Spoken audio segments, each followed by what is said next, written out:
27th Sunday of Ordinary Time. Last weekend, I witnessed a Catholic wedding, and during the rehearsal the night before, I was talking to the prospective husband, and he had just returned.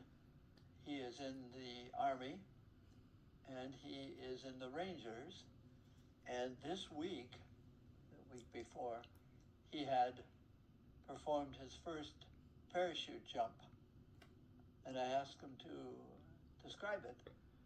And he told me it was first 4 seconds was free fall, and the hard part was hitting the ground. I said, this is a perfect image of marriage in a way. It's an act of faith that lands in a hard fall on the earth. That's a great image. And we laughed at that. And the reason I talk about that here at the beginning is the readings today seem to be about marriage. The creation narrative from Genesis of man and woman and animals and birds. And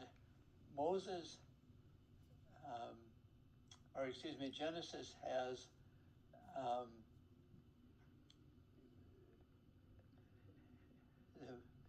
what we're going to call Adam, naming. And naming was a way of exercising authority over. I name you so I control you. But then in the creation of woman, it doesn't say he named them. He said, she shall be called a partner.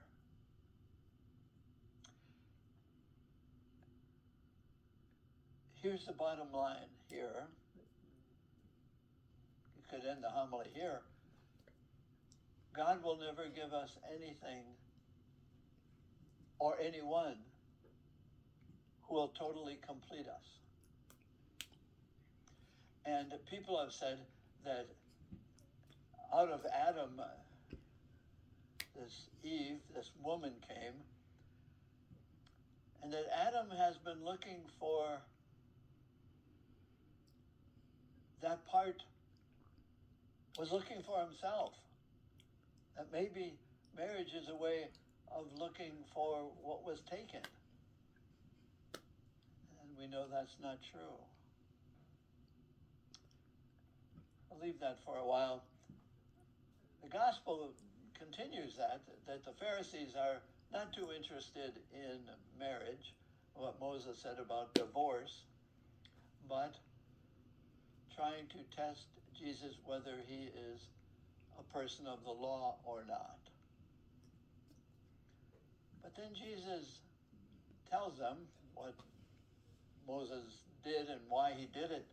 But then he takes a little child and he says, those who can receive the kingdom like a little child without having to answer clear questions and not being governed by law, but relationship, they enter the kingdom. The little ones. So what are we seeking in life is probably at the center of the readings today.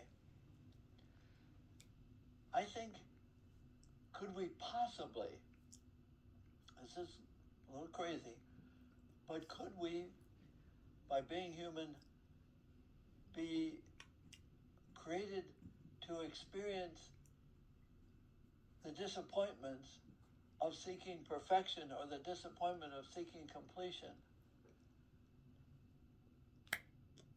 And we can be disappointed in anything because nothing can totally complete us. We'll always be reaching, hoping, wanting. So marriage and unmarriage life is the call of Jesus out of the airplane of contentment, out of the airplane of knowledge, and have a free fall into faith. Marriage, in a way, is where dreams end, where reality is a hard landing. Is God cruel that way? That God doesn't give us total completion here? That maybe our real peacefulness is not wanting to control, naming, but to the area of divorce, it usually is because of dissatisfaction. Marriage in the Catholic Church is a mirror of God's infinite marriage to humanity. That's what a Catholic marriage is. The sacrament of it is a revelation of infinite love of God, never being divorced from our human condition. And why isn't marriage allowed? Because it would be a breakup of the image that God cannot divorce us. So there cannot be divorce, though there is. But in the Catholic Church, the two are still living the sacrament of marriage, but separately. They're not unmarried. And Jesus says that once you're divorced, you don't remarry, unless there was an annulment, but that's another issue. The question is, can we be like a little child that trusts? And we make commitments, and we love. But the people we love are going to be a disappointment, and fidelity is, what do you do with the disappointments?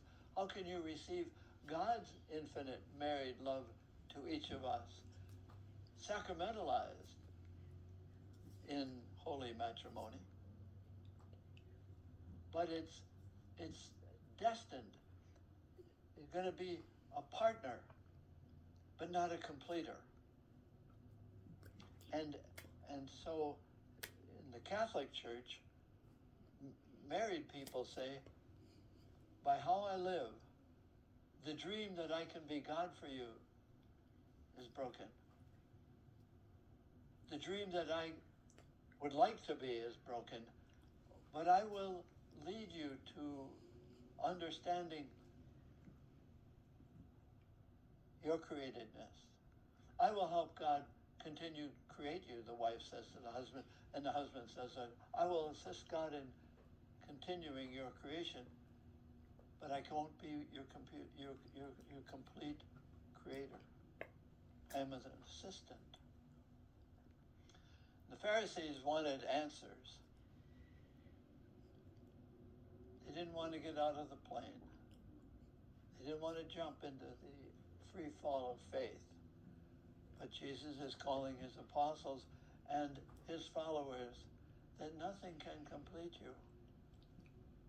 Only the free fall of faith that has hard landings, hard realities, the earth, living with your earthliness is very difficult. And the companionship of husband and wife doesn't take away the hardship, but encourages the living on the earth, in the earthliness of you and the other. So that's where the Catholic sacrament is. Not staying in the plane, not expecting free fall, not expecting the wife to be, or the husband to be, the parachute that takes away anything and everything. No, Jesus walked the earth. We are created to walk the earth as companions in faith, accompanied by the married partners and the children and friends and family, all encouraging us to keep living on the earth accompanied by God's grace. God names us. In Christ we are his body. We are asked to receive it and share it, as is done in marriage.